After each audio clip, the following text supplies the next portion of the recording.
Now, to give you a little bit further look into my life, which I keep very, very, very close to me, due to the fact that I had very little guidance growing up, I ended up being a grown-up server. Okay? Servers, for example, usually have to work Sundays. It is the most chaotic, stressful day at noon that you can imagine. It's not brain surgery, but it's high stress. So you have these people that you work with, and I want to go ahead and tell you this about servers. Servers most likely no one wakes up at 10 and decides they wanted to be a server. Frankly, no one wakes up at 10 years old and thinks, I want to be a stripper one day. It is a series of events, personally made, lack of guidance, lack of parental figures, lack of good decision making. And listen, I made my own life. I ended up where I was because I made those choices. But I had very little help along the way to make those choices. And here I am. So here I am, a Christian person going out into my job line where servers usually don't believe in God. There's a large number of homosexuals in the server community. There's a large amount of the broken and abandoned in the server community.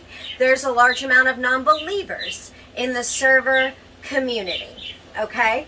So with those three things being said, when my fellow Christians get out of church wearing appropriate clothes to show up in church, and necklaces with crosses on them, and earrings with crosses on them, and they go and they walk into a restaurant, and then God forbid they have to wait too long, or their bacon's limp, or somewhere in a high volume situation human error occurs, they will act like animals with these non-believers with a cross on their neck.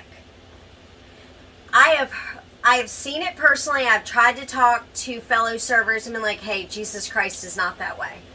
Hey, Christians are here to help, not judge. Hey, Christians just want your salvation. And then within 10 to 15 minutes, someone with a cross on their neck or dressed up for church, but their spirit ain't dressed up for church, walks into a restaurant and acts like an animal with these non-believers. Do you have any idea how far back that sets me as someone trying to help their salvation? All you did was prove them right about what hypocrites Christians are, or how mean Christians can be. And you know what? I still stood by Christians because we're just fallen people. And please understand, when I am speaking to y'all, I'm speaking to the 10 or 20 or 30%. A lot of y'all do somewhat have it together, thank God.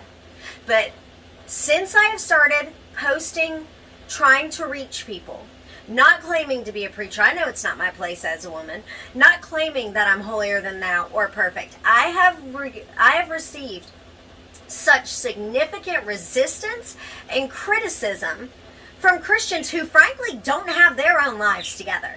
They might think they do because they got a real good front when they walk out the door, and they got everybody so high and tight and stressed in their house not to let them know what goes on in their house. I love y'all, but I know what goes on in your house. I know how you treat your husband behind closed doors. I know how you act here or there. But you want to judge a stripper? You want to judge me for stripping and then talking about Jesus Christ, but you're going to go into church dressed up, bow your head, get out, go sit at a table and treat another human being who doesn't even know how to believe like trash and throw them in the completely other direction. That is so infuriating. Every last one of you. And listen, I watched my last video and I'm mad. I watched my last video and I realized I never once said to you guys, I'm wrong. I will never, ever, ever, ever tell you I'm right in what I do. God is not done with me. But Jesus didn't come here for other perfect people, because there are no perfect people. Every last one of you has a serious problem. Disrespecting your husband, micromanaging your household, not putting your grown children in check, all the way down to maybe you do lie to your wife. Maybe you do connive about your finances. Maybe you need to be a more stand-up person in the community and not cuss so much, or not steal, or not connive. Maybe it's more severe, like you do have a drug addiction or an addiction to sex or an addiction to alcohol or an addiction to speeding or racing or gambling. Everyone has a problem. So you have to understand that when you go with your not perfectly clean backyard and start micromanaging and correcting someone who's trying, it is a very bad decision, and everyone is watching you. The Bible says that Jesus is the great physician. He didn't come for the righteous. He came for the sinners. He came for the broken, which I got news for you, all my brother and sister Christians. That's you. It might be a different vice, but that's you. And you don't know if God put it on my heart to go after the broken.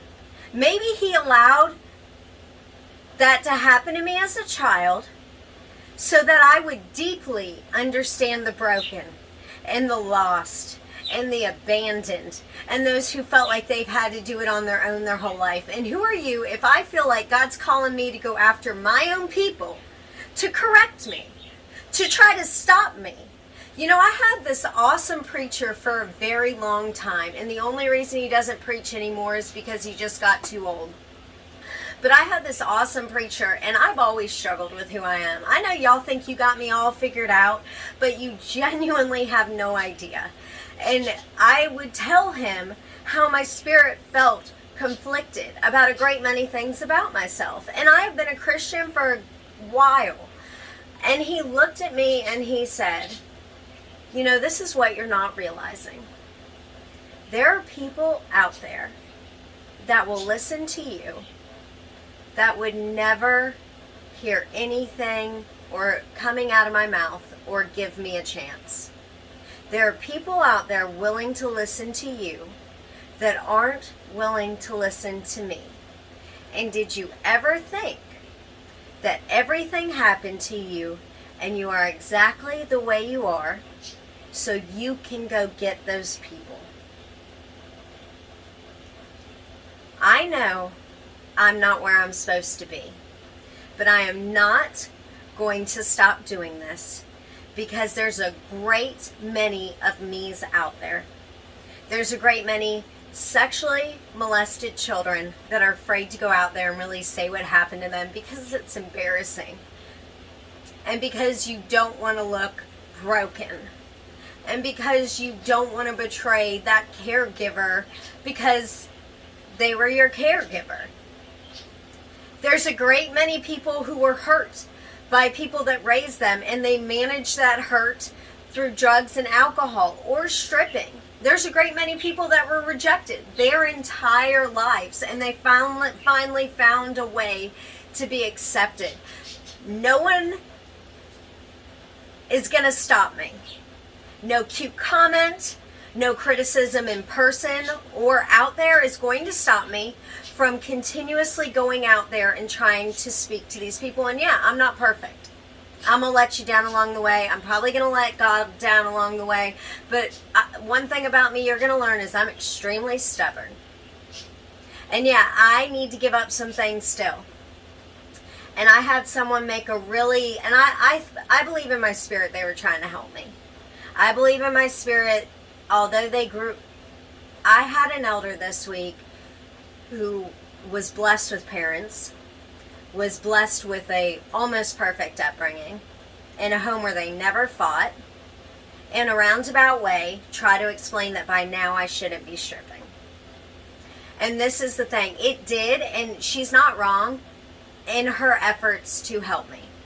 But I can understand now how maybe homosexuals feel.